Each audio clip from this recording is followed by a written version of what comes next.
Hey, welcome to my channel. This is Spiritual Sense, Information for Your Soul. Guess who I'm here with? This is Ninti. She was on I maybe interviewed two I did with women back in March. Early April. Who knows? And I know this is Man Month, but we're recording in June, but I think this is going live in July. I thought it would be really cool to meet Ninti in real life. We met in a spirituality group on Facebook, which I think is cool. It's like, crossing the boundaries. And so I came out to Savannah to hang out and to record a video because she has some questions for me. Yeah.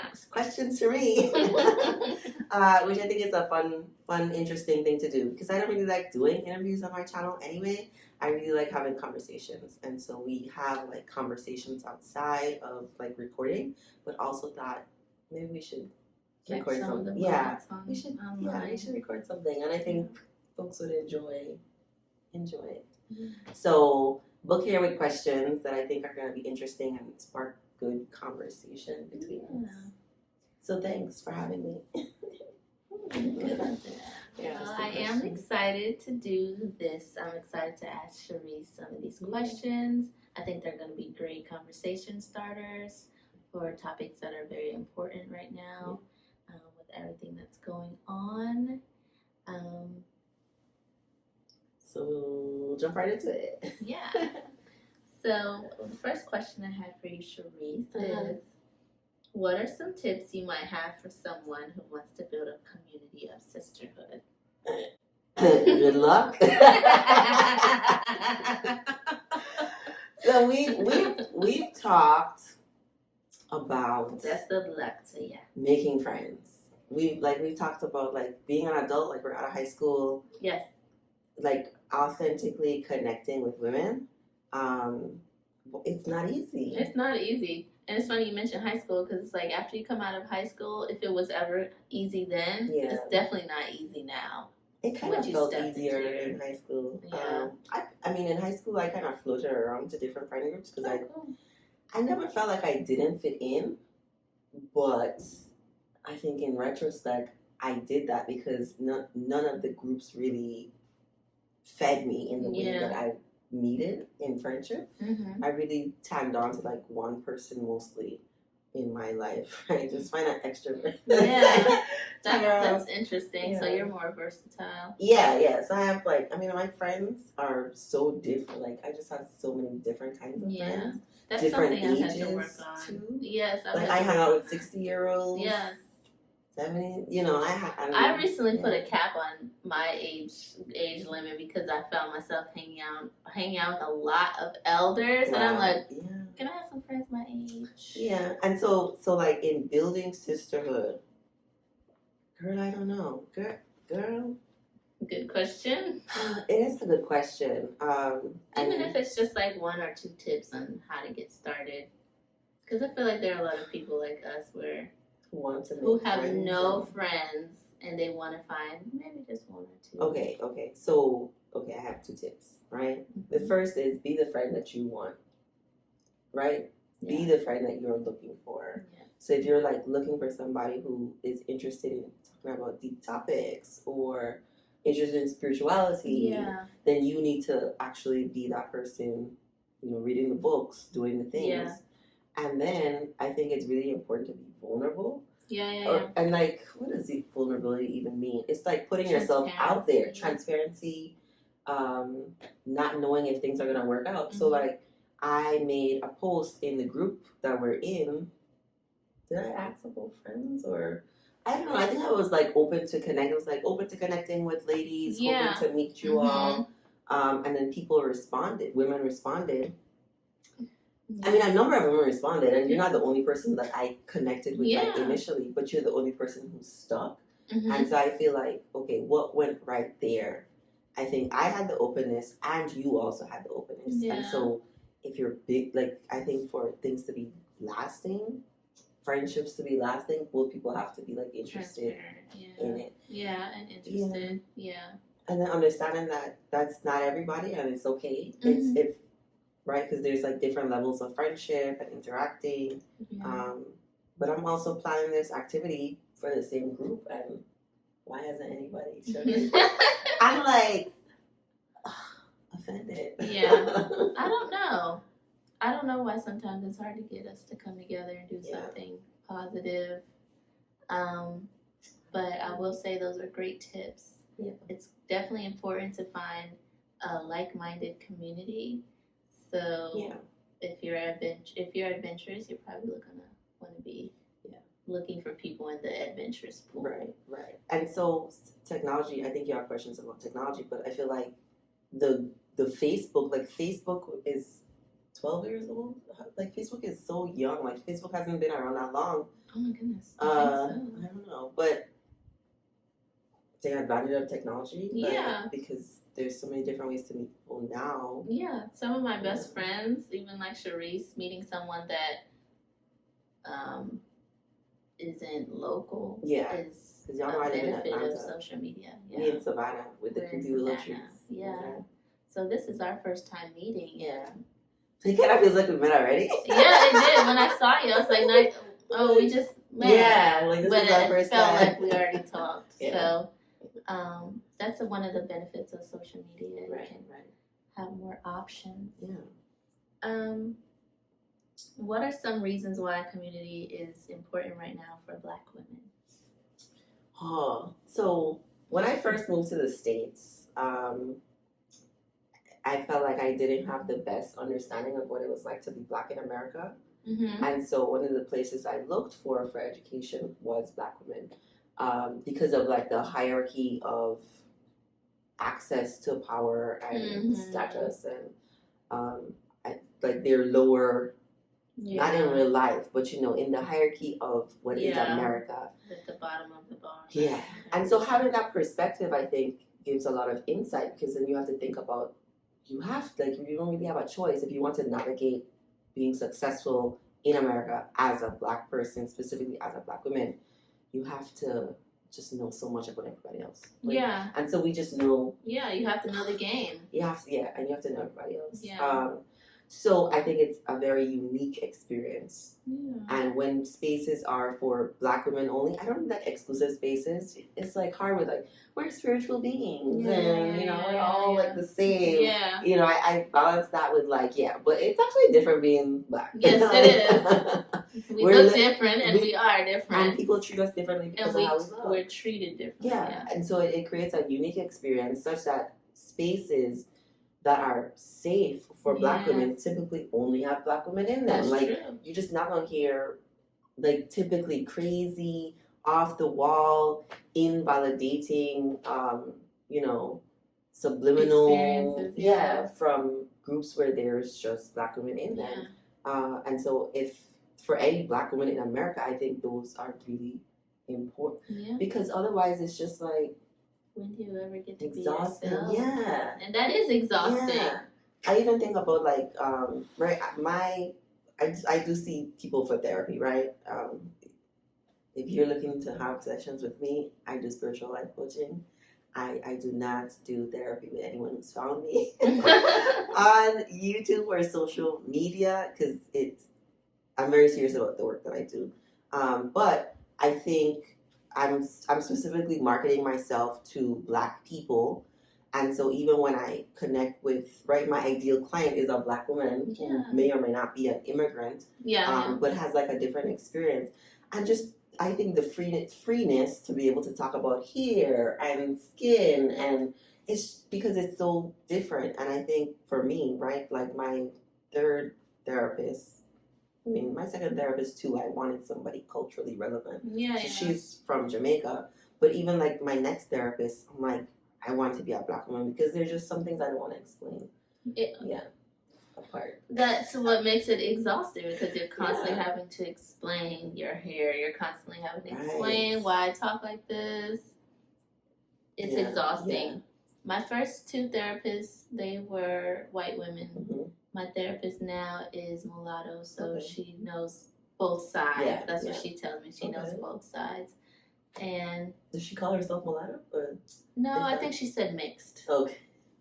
Is that like a bad word? I mean, do you know the rapper Mulatto? Yeah. She changed her name to Big Lotto. Is it Big Lotto or Little? Lotto 777? Is that what she changed it to? I think it's just Lotto. Oh. That's, I know. I But think, is that like a derogatory I don't word? know if it's derogatory. I think some people might be sensitive to it. Oh. Yeah. Outside of America, I think it's widely used, not widely used, but there's lots of groups of people who use that word still. In America, not so much. Yeah, my grandmother uses that word. Yeah, sometimes she'll be like, "You look like a mulatto." It's an old word. Yes. My bad. Yeah. She said she was mixed. She was mixed. But y'all know what she mean anyway. But you know, in the space of racial and we were talking about LGBTQ earlier. But in those topics are just sensitive. I'm very sensitive too because I've done a lot of education around them. I learned something new today. Yeah, most people just don't use the word and may find it offensive. That doesn't mean the word is offensive, right? Yeah. But maybe like the history of the word. The history of the word, right? Because it's like so people just say mixed. People now say biracial or mixed. They do say biracial. But the mulatto term was typically used. We're not talking about race. Sometimes I mean, we are talking about Black women. I know, but like racism, mulatto is typically used when it was used to describe the product of rape between like a white slave owner. So the history of the word. Yes, and it's just about it's always about how far away you are to whiteness or blackness or. But anyway. I'm so she sorry. was mixed, and she told me she knows both sides, and they usually know one side more than the other. I don't know any mixed. Oh, okay. Anyway. Okay, we gonna have that's the problem because I'm thinking I'm like, well, she could have passed. Oh, she looked like she passed. Did you see the movie Passing? No. It's on Netflix, but it's about biracial. They might. We say biracial. I think they were mixed. What usually happens is there's like a grandparent who's like white, and then so they might be a quarter. She could pass. Yeah, she can. Yeah, she can pick that side if she wanted to. The mix. Right, and so when people who are white presenting say, "I understand both sides," you don't. Do you? Right? That's a good point. Ooh. I understand. But it's with this particular person, my therapist, when I looked at her, if she told me she was a white woman, I would have believed her. But when we sat down, she pulled her mask down and she was like, "Listen, boo, I already know where you come." I said, "Okay, culturally, okay, yeah." So I was comfortable. Gotcha. Yeah. Race, but not so much racism. Yeah. On my channel. Sometimes when I watch Lisa Nichols, she'll say, people look at me and they think I'm the one Black woman that somehow became successful, and her family was, when she became successful, was always telling her, you always hanging around white people. And I think she's I don't know how to describe it. Sometimes it comes off as her being disconnected from her Blackness, but I think she's found a way to where she doesn't allow that almost like victim mindset of like, I'm Black in this country, so I can never be successful. She kind of overrided that. Yeah. But it sometimes does come off as like disconnected from that side of her, if that makes sense. And that's what it sounded like he was doing. He was saying, like, even just because I'm Black in this country doesn't mean I can't have assets and real estate. Right. I think that's what he was trying to say. That's what I heard also. It didn't feel like he was disconnected from Blackness, but it also didn't feel like he answered my question. It's just not everyone's different. Like I remember one day Dear was asking me, he was like, so you never grew up feeling like you were a victim in this country? And I was like, no. And I'm sure that was probably like, how could you not feel that way? Like, look at the way we're treated. But I wasn't raised like that. I was not, my mother didn't raise me telling me my ancestors come from slaves. And this country hates us. She didn't put that in my mind. Right. So that's not then the focus point. Yeah. Which is similar to how I grew up. Yeah. Yeah. But she told me we were different. We're different. Yeah. I don't. Well, since I lived on the island, I don't think anyone said we're different. Mm-hmm. You just know you're different because you're on an island, and like the way they like our light switches weren't even the same. Like, so I was like, I already know we live in different. Like, this is different. Observation that you have as a child. Yeah, but my parents were also pro-black and curated the TV shows, the people, all that stuff, so that we were shielded. Yeah, like I didn't grow up admiring a white image. As, you know, right. I grew up and my mom always put things in front of me that looked like me. Right. And then living in the Caribbean, so I was telling you today too, like I just really like African features. Like like my father genuinely looks like a black man. Like he looks He's the epitome of a black man. Yeah, he looks like an island. Like he just looks like he comes from the earth. Yeah. And I tell people in America, most African Americans are 20% white, which means the phenotype, like the features that you end up having, part of that is intertwined with like, you know, white features. Yeah. And so your understanding then of what's attractive and what you see the most is just so interesting, because if you look at people who are still on the motherland, like never left, they look a certain way. They do. And I like it. Yeah, it looks good. I really like it. But I think if you grow up always looking at, like you were talking about Captain America today, always looking at Captain America, and just other, even like when I was with like Hannah Montana, let's just say someone random like Madonna, and you have that plastered all over your wall. Right. When do you ever see an image of you that is successful, that looks happy? Like you? Yeah. Right. Yeah. Yeah. So that's why I say Black people need reprogramming. Yeah. Because there's been so much brainwashing. That's true. Yeah, it's crazy. And I think that's a big reason why community is important for Black women, because you can talk about stuff like that. I agree. And it not be like, well, although I was just at a tea event with Black women, and I don't think I've ever been in a group, it was 6 of us, with Black women who had such different views, which is why, you know, I didn't mean to turn this into a race thing. However, half of the time we talked about racism, not racism. Yes. And the other half we talked about food. I didn't really talk about food, but they talked about like places to eat out. They talked about what? Food, eating out, and restaurants, and which one. It's an interesting mix. I don't eat out much, but there was a radical woman, right? Very much like, we're better than white people. Yes. They're keeping us down because we always outpace them. Yes. Right? That's one view. Pure political. Very Farrakhan. Yes. Support, there's that. There was another woman who's like, we have to care. I'm so sorry I'm doing this. I'm not sorry. We have to care about everyone. Okay. We can't be indifferent. Would that be under the I don't see color category? That's what it felt like. She wanted me to worry about people in Ukraine. Girl, I don't. Can I say the word nigga? I'm not saying I don't. Listen, I care deeply for people.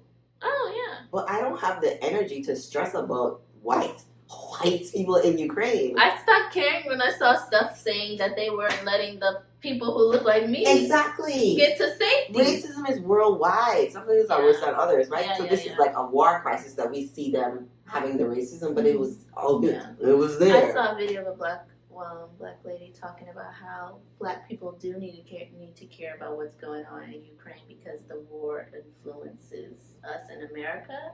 Girl, but in terms of sending money, we have no money. Money means influence, which is why I say the number one thing Black people can do to like advance the group is get your money right. Yeah. Focus on getting your money right as an individual, so that then as a community we can have buying power. Yeah, and we do, but we waste it on other like when we do come into money, we spend it on other people. We give our money to other groups of people. Right, which is why I think when I think Black people get reparations in America. I think so. but depending on if they have the financial literacy and they've been reprogrammed, they would just give back to white people. Yeah. Like the Atlanta episode. Did you watch that? Where it's an episode of Childish Gambino's show Atlanta. I'm meaning to. There's a couple of shows I'm meaning to watch, but you know I'm busy. In the show, black people get reparations, and they, they're buying Lamborghinis and stuff. Yeah. In a sense, you're giving your money back to. I don't think they would buy Lamborghinis. Some would, right? Maybe 30%. We don't know what to do with the money. Right. But I think even if we bought land, even if we bought houses, all of that is still going to white people. That's true, but it could help our children better than a Lamborghini. It definitely would help. Because it can go up in value. Yes. Jewelry can go up in value. Depending. I do think in how you say, assets appreciating is what's been missing. It's why black people are so far behind compared to because that's really what's taken land and houses, right? Education, all that stuff. How about this question? Are there any particular benefits for black women's mental health in regards to having a community? Oh my gosh, yes. Somebody asked me about parenting. And what's the name? I don't know. So if you're a black woman and you have kids, right? I think community is vital. I do it takes a village, and if you don't have any support around children, girl, I don't know how you're doing it. It doesn't make sense. And there's no way that you can be functioning as a human. When do you get to be like you, yourself, without mom, aunt? I think women who are black women who are mothers who don't have community and they have kids. Yeah, we have to be working full capacity with no fuel. Yeah, that's what I. Yeah, so I say if you were looking to burn yourself out, that's the way to do it. All by yourself. Right, and then the younger the kids are, I think the more community you need. Yeah. Because kids are so much. I mean, and they're all around the place. And that's just naturally how things are supposed to be. Right, we don't have a child by ourselves. Right. We have the man, then we have extended our man's family. mom, our mom, father, Which is how I think it's it should natural. be. Yeah. It's just different. It's harder. Yeah. But even if you don't have kids, I just think most people have kids. I don't know. Yeah. Just we have kids. It's like the cherry on top. If you do have kids, then you probably want to connect with other mothers. Yes, for sure. I feel like it's super important. And then if you have access, if you have more resources, if you have more money, I think because black women have been seen as workhorses or slaves. Labor is next to black women, because that's been the messaging that even black women have taken on, right? I'm glad that people are doing away with the strong black woman image. You don't have to be no strong woman. Yeah. Be lazy, guys. Be lazy. Have a lazy day. Sometimes. Call it rest, because I think it's important to outsource certain things. I rarely go grocery. I love going into the produce section of a grocery store, but I also love putting things in my cart online and having my groceries delivered. I think if you ever get the opportunity to see how other races of mothers function, they do not do everything the hard way.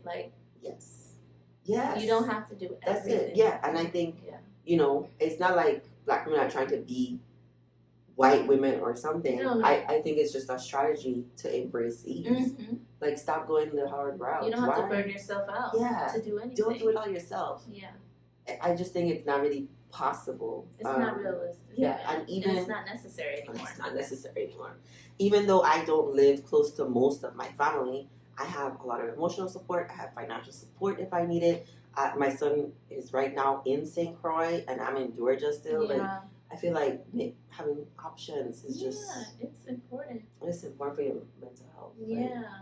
Downtime. But it's hard because sometimes in motherhood, we isolate. And we don't realize it, but when we do that, we're actually cutting off our access to help. Yeah.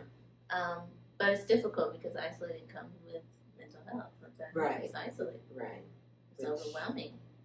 Right. So it's It like feels easier to do it by yourself. all these things Yeah. together, but just remind yourself that we're social. Community. Yes. Yeah. We are social beings. We need the community. Yeah. To I think function at our optimal. Yeah. Right? Because it means less stress and all that stuff. And I think a lot of times when we are functioning at what's supposed to be full capacity but with no fuel, we don't realize that we're not giving our children 100% of what they need. Yeah.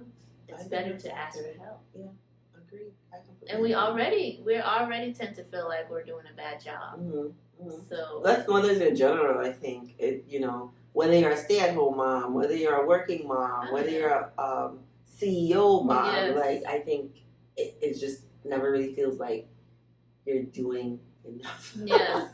Yeah, but you probably are. You probably are. I mean, there's always room for growth. Yeah, but and there's always tomorrow. Yeah, but there's an apology. Let go of the mom guilt. It's like you're doing the best you can. Yeah. For sure. Yeah. For sure.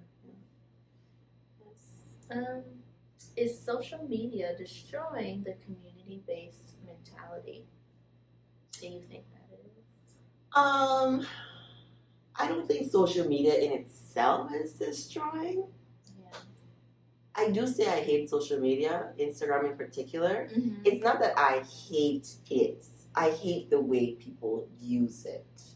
And so I think being really intentional about how you use social media is important because I know even on Instagram, it's the one I hate the most because it has the least context. Because there are so many images without a backstory or with a story told that may or may not be true. I just feel like there's so much guessing in Instagram. And my Instagram also has most people.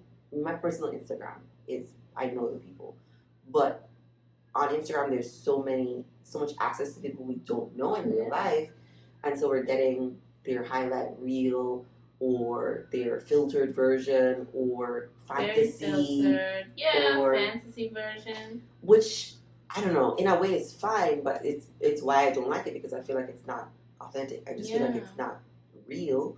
And then I'm left exhausted trying to interpret what I've just seen, or feeling slighted because wait, how did they do all of this and get this amount of followers and I'm doing the same and I'm not thing getting so it can be difficult. But I know people on Instagram who build community. Yeah, like I think real, that's the key. Authentic community, but I think it's the way you use it.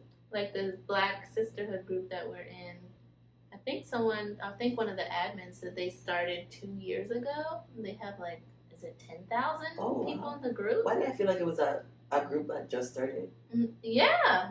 It seems like it's fresh and brand new, but I think it's like 2 years old, and there's 10,000 women, and not all of them interact, but they know that if they need to vent, that's an inside joke.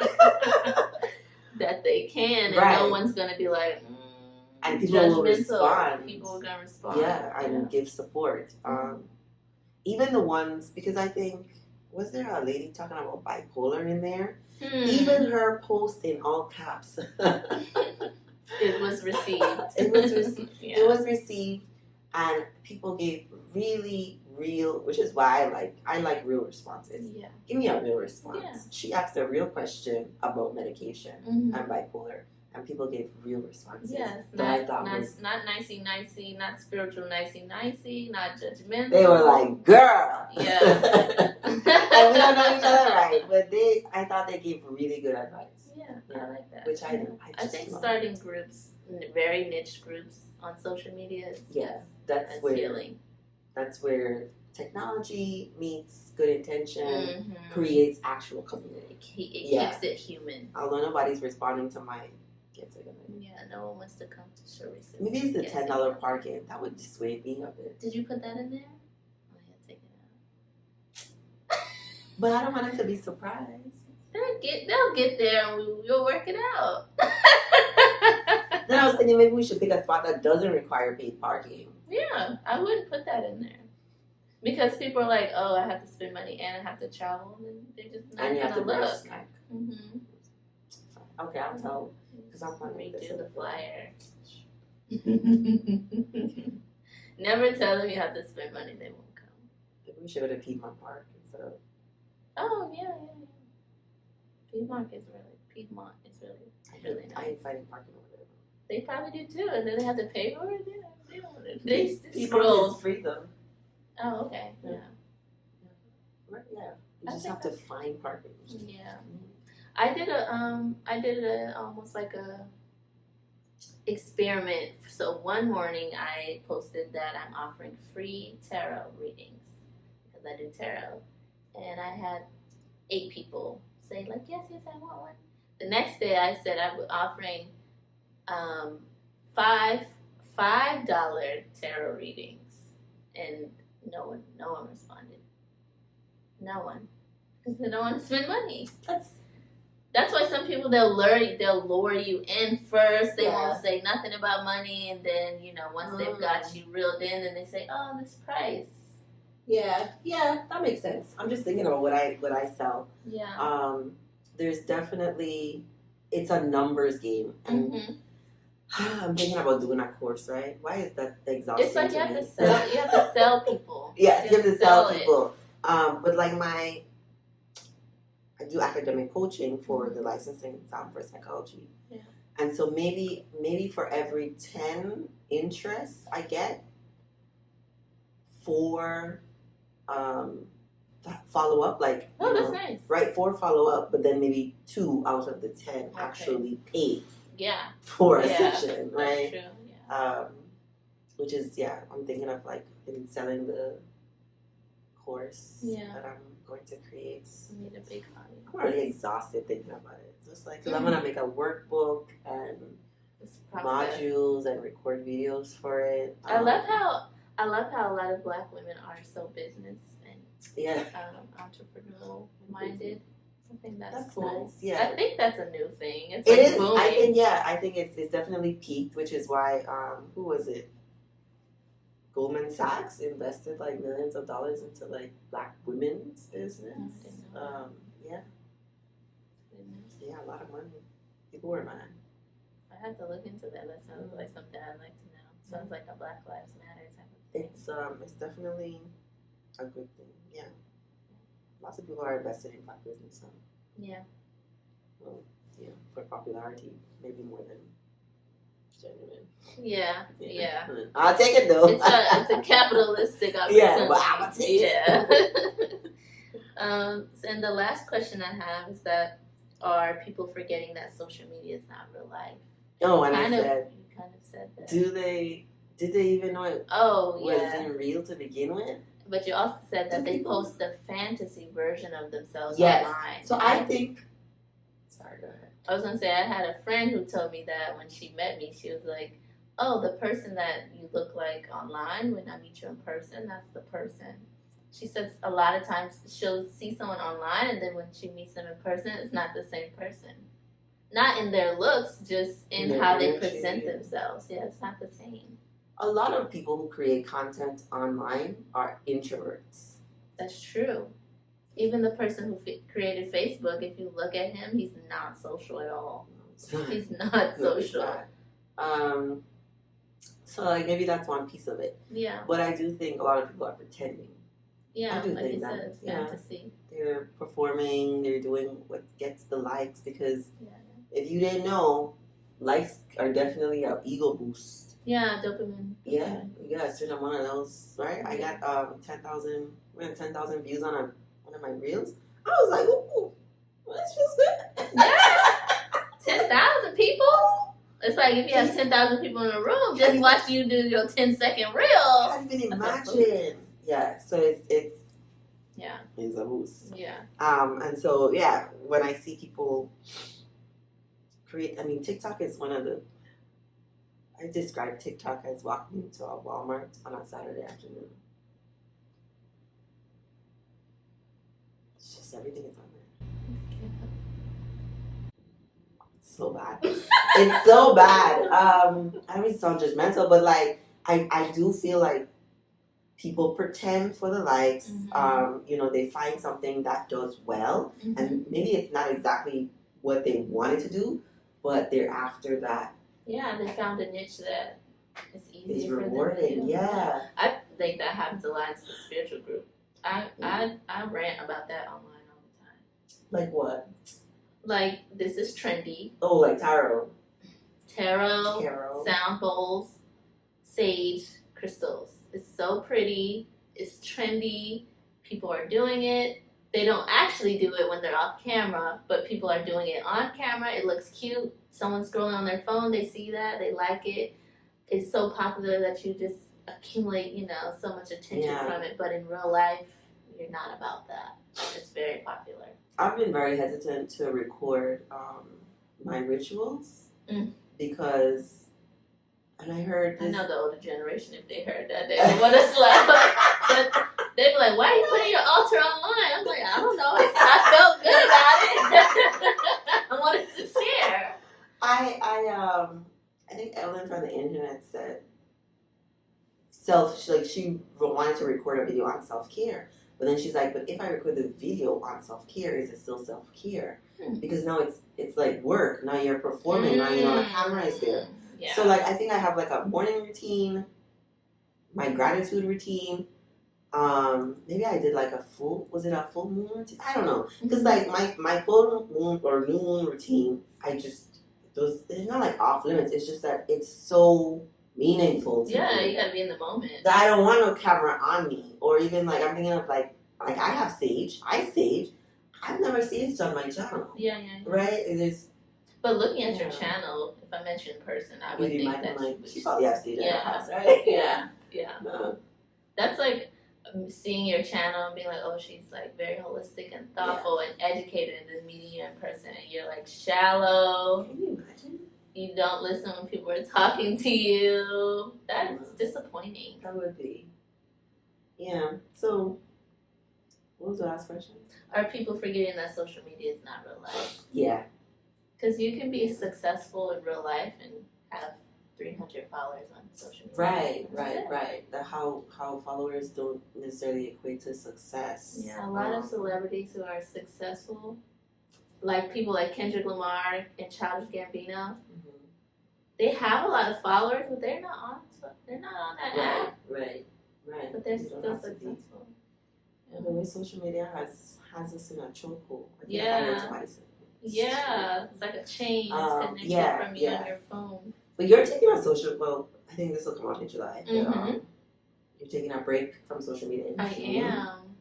What prompted that? Lisa Nichols again. Oh. She's my mentor. She doesn't know she's my mentor. She's my mentor. And I had an email coming from her, and she said, I'm so excited. It's June. That's the halfway mark. Okay. It's the perfect time for you to look back at the progress you've made this year, get some rest so you can think about what you need to do moving forward. And I was like, that's a good idea. Like you said, like being the workhorse, being the slave. I'm always thinking about what I need to do next to become better. Right. But reading that email, I was like, I can actually look back and see that since January, I've made a lot of progress. And I haven't really taken breaks. But if you take a break, this is my biggest lesson right now. If you take a break and just allow yourself to rest, when you go back to what you're passionate about, you're going to shock yourself. Okay. I need a break too. Huh? You need a break because you work hard. You work very hard. I feel like. Why do you look like that's stressing you out? You can't take a break. I feel like I probably need to examine this. Because, like, when my friends call me, they're like, oh, do you ever work? Because my work schedule is like really flexible. That's very nice. So I have a lot of downtime. It's like, do I?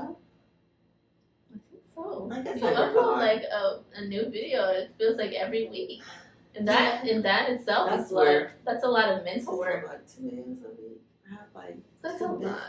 Yeah, that's a lot of stuff. Work. Mom. Your mom. Friends and dating. Yes. You do a lot of stuff. You deserve a break, even if it's just 1 week. Or Yeah, I think I'm gonna take. We'll see. I don't know. just thinking because like going like even taking like a vacation, not that it's work, but like planning it and then scheduling, all that stuff is. I might do a staycation. Yeah. Yeah. Or I might see how many days in a row I can go without leaving home. That's always a goal. That'll make you not work. It's interesting. I had to in 2019 when I had almost like a emotional breakdown of where it was like this functioning like this, whatever this is no longer going to work.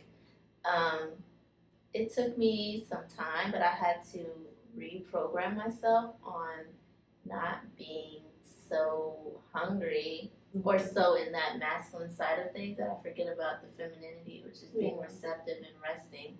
I was so focused on working, that's all that I learned from my mother and my grandmother, that even when I would try to rest, I did not know how. So at first it was like, well, I'm not doing anything. Right. I'm not working. I don't have any kids. I'm not going out. I'm not doing anything. But I was still exhausted. I'm like, why? I realized that if I'm not physically working, I'm like, oh, I can't be lazy. I'm mentally working. Yeah. Gotcha. Yeah. Gotcha. I take a lot of breaks, so I feel like maybe that's why I don't feel. Yeah. But even though like I take daily breaks, weekly breaks, or I don't work on Sundays, all that stuff. Even I could still take an extended break. Yeah. Yeah, but I'm also planning to go to Thailand for 2 weeks. I'm gonna go back home for 3 weeks. So I mean, I'll be working though when I go to back home. Oh. I'll probably not work for a week. That's nice. The way I have to schedule breaks, though, Yeah. is, It's hard because it's like, oh my god, if I take a break, I'm gonna fall behind. I'm gonna fail. I'm missing out on the progress. But no, that break just after that break, it propels you. Because I think I'm definitely thinking like, oh, I have good video ideas. I have to get them out. Yeah, but they can wait. Yeah, I write them down, and if I they're write good them down enough, too, they'll and I come think later. they'll disappear miss on my the time. paper. I'll miss the time frame that it was gonna go viral. Yeah, and that's what I was telling Dear the other day. I was like, I have a manifesting journal. Yes. I write ideas down, and when I don't write it down, or when I write it down, it helps me realize that when a good thought comes to me, I think it just came to me, and so now it has to be like, it has to happen now. Yeah. But when I journal it, I'll write about it here, I'll forget about it, and then I'll write it again, it becomes more specific, and then I'll write it again. A month has gone by since I had the idea, but when I do actually do it, it's perfect. Yeah. You're inspiring me to take a break. Take a break. Right. I mean, I'm doing lives in June, but maybe I should pause be on with yourself. There's 2 videos I already want to do. And sometimes, because you're in the masculine, but sometimes when you're in that feminine, oh my God, you're in that receptive mode. You're like, oh my God, I was gonna do that myself, but then such and such came and they did it. Yeah. So now, when I do what I want to do, it's even less work. Yeah. I'm so sorry. She needs some rest. I do. I'm gonna go to sleep after this. Yeah. That was good. That was good. If you have any questions, leave them in the comments. Where can the people find you? You can find me on Instagram at Soulful Sasa. I'm also on YouTube at Soulful Sasa. And I'm on Facebook at Sashan Zakhar. Okay. If you all want to go follow her, please do that. Like her content. Yeah. If you want to buy some of my merch, go to spiritsoulsense.com. I also have my poetry book on there, and I swear a course is coming soon. After a break. How much more work do you want to do, Sharice? After a break. After a break. Um, Feeling so rejuvenated. Thank you so much for watching.